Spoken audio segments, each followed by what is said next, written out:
quiero presentarla a Constanza Siley, que todo el mundo le dice Coti, pero como a mí me encanta su nombre, insisto en llamarla Constanza, que es abogada, tiene una maestría en sociología, pero además hizo posgrado en negocios en universidades como la London School, Michigan, en fin. Digamos que tiene una formación de primer nivel.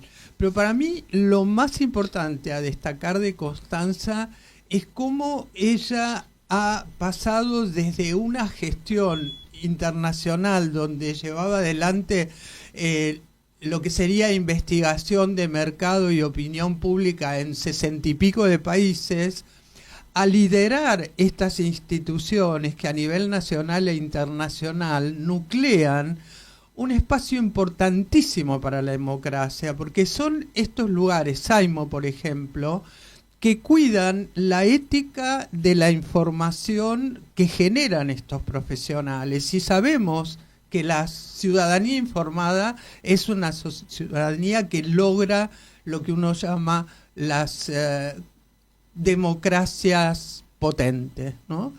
Y hoy vamos a hablar, hay un montón de temas para charlar con Constanza, pero hoy vamos a hablar de un tema importantísimo relacionado con los sentimientos, los vínculos y lo que uno llamaría lo que es la sociología relacional. Y me gustaría, Constanza, que empecemos por esta pregunta muy básica para la audiencia.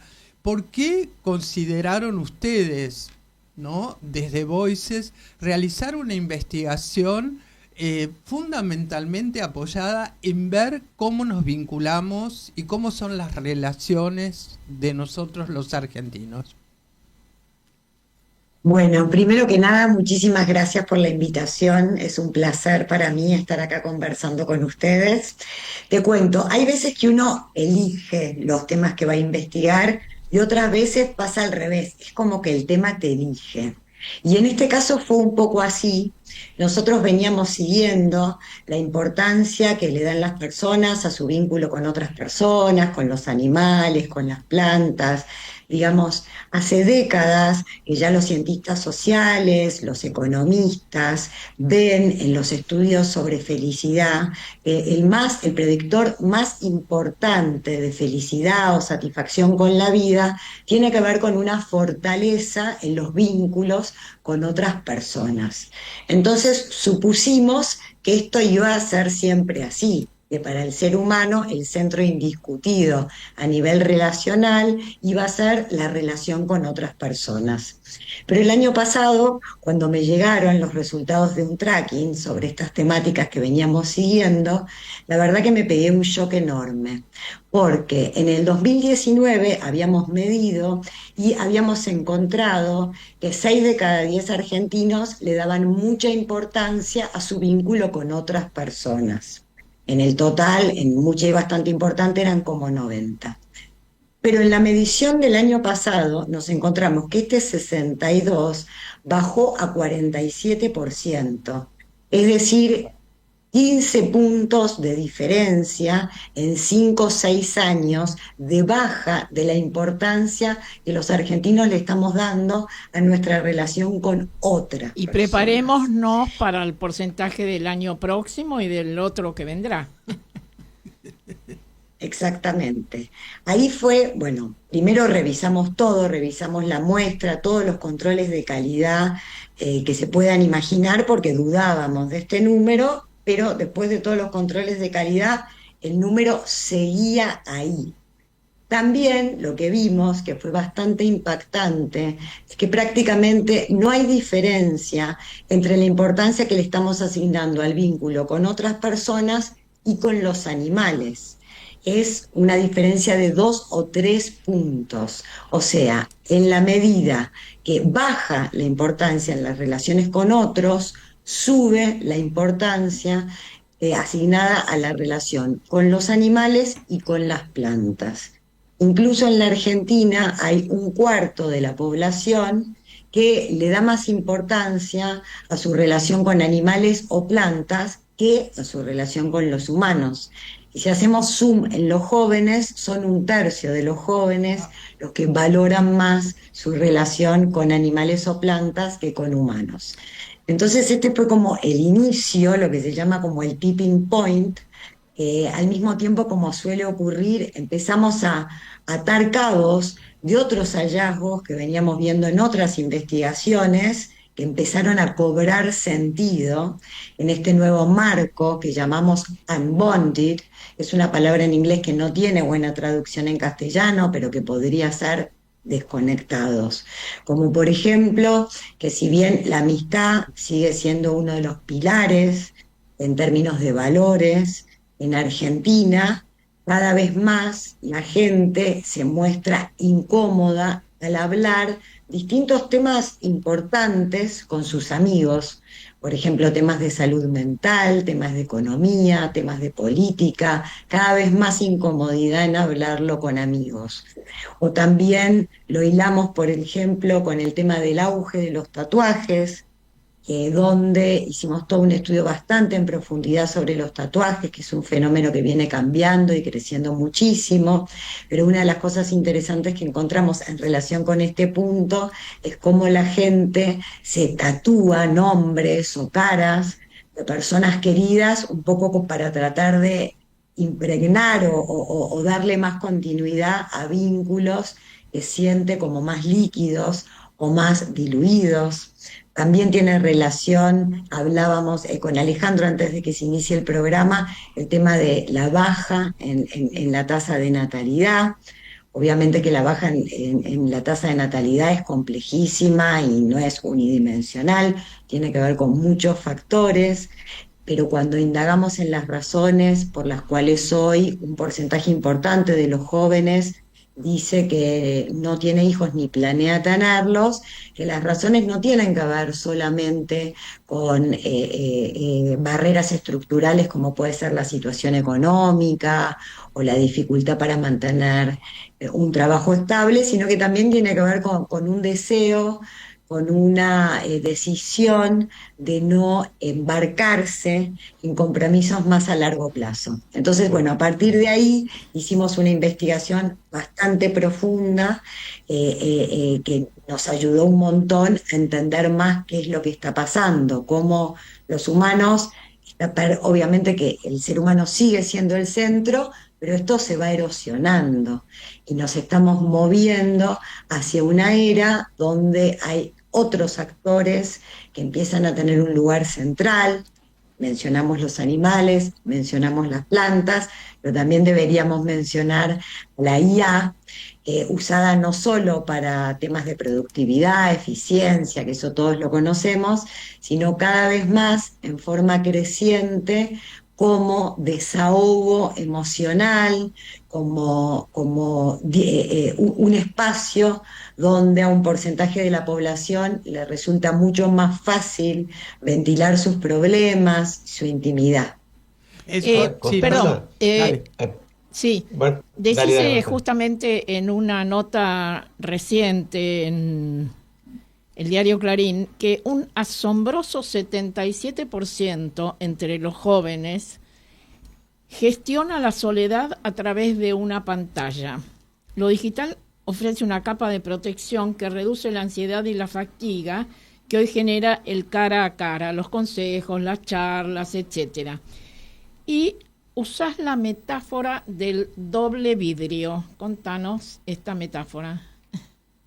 Claro, porque por un lado está como la parte positiva, en el sentido que nos da una ventana para conocer el mundo, información acerca de lo que pasa o la posibilidad de vincularnos con personas que están lejos, conocidas o no conocidas, o sea, abre mucho el mundo, pero al mismo tiempo se corre el riesgo de que esta ventana sea una ventana cerrada, donde en el artículo hablo de que no pasa el viento, no pasa eso que hace que las relaciones cara a cara sigan siendo lo central en los vínculos humanos, ¿no?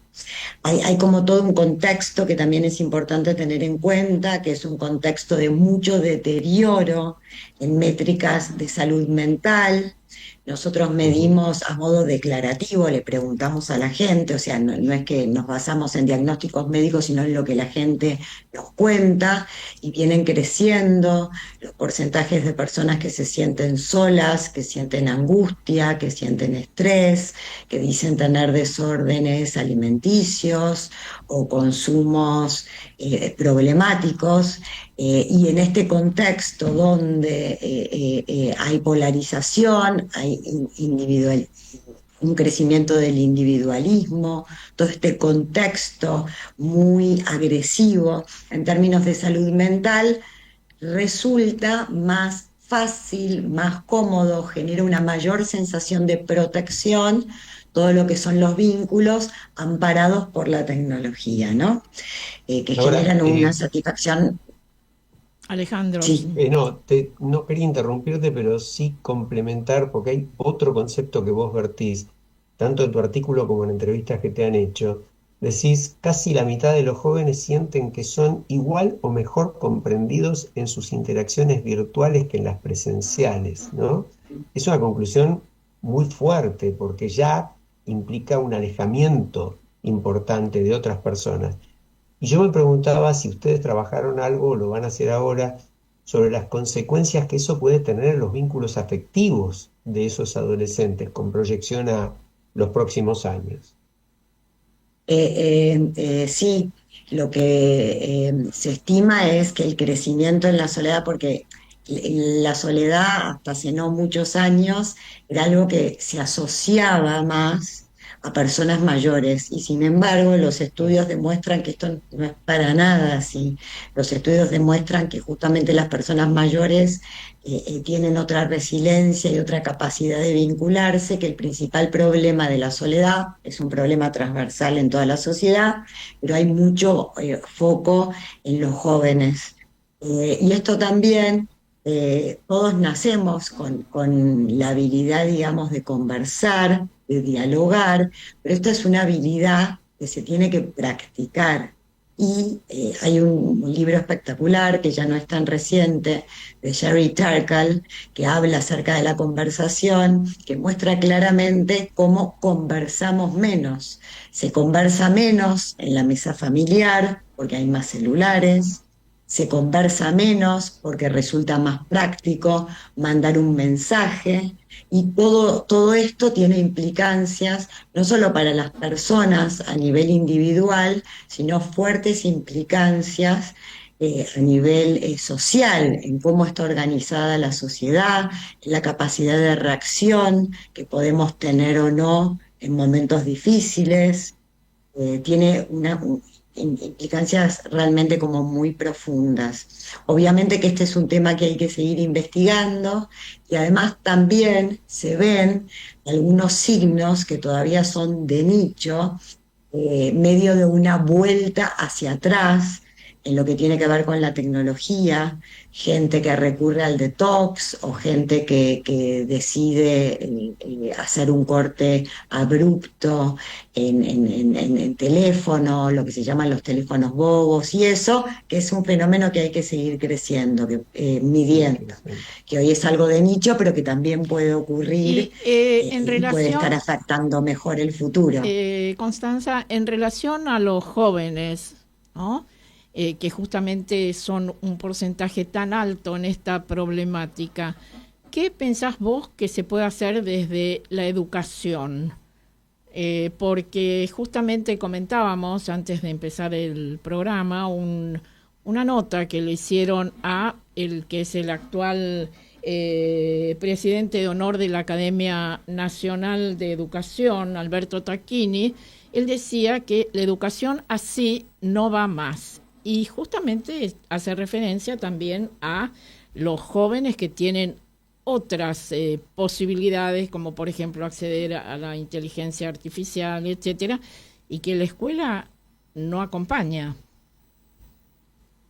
Y, bueno, es un tema como bastante discutido, en el sentido que hay países que han ido por esa línea de una incorporación fuerte de tecnología en las aulas, y hoy por hoy hay algunos que están dando una marcha atrás.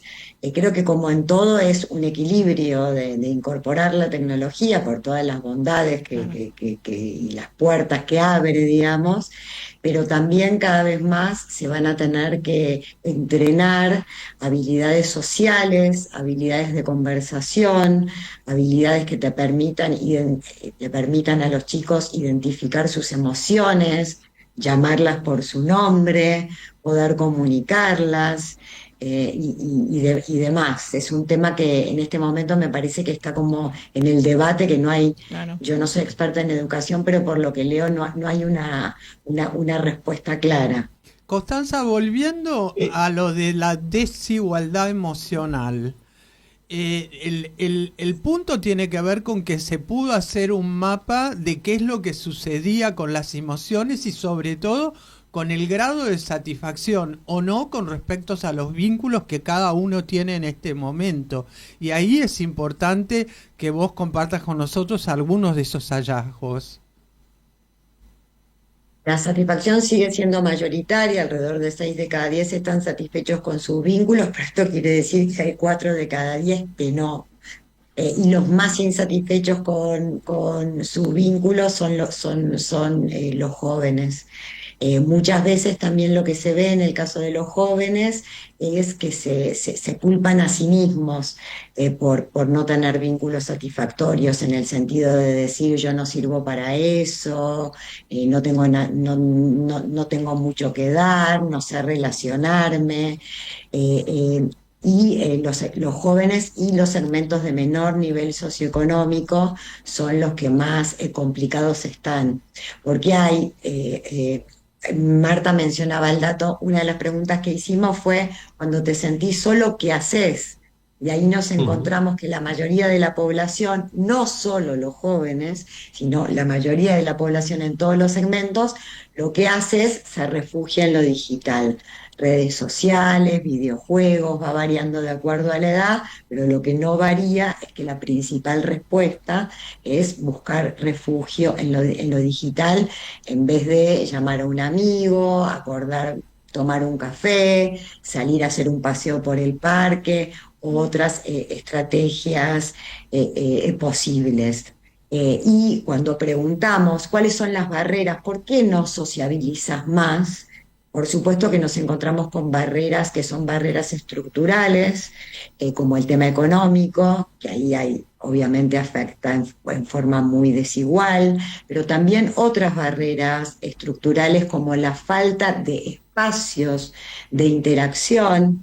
En Argentina antes había muchísimos espacios donde gente bien diversa, podía juntarse, unirse, espacios de sociabilización, pero ahora con la inseguridad y con esta creencia de que estamos más seguros si estamos en nuestra casa con el celular, esto se ve claramente en los chicos, cuando tenés a tu hijo de 15 en el cuarto, estás tranquila porque ya volvió de la calle y ya está seguro, pero lo que pasa ahí tiene un potencial, digamos, de riesgo diferente, pero en términos de impacto similar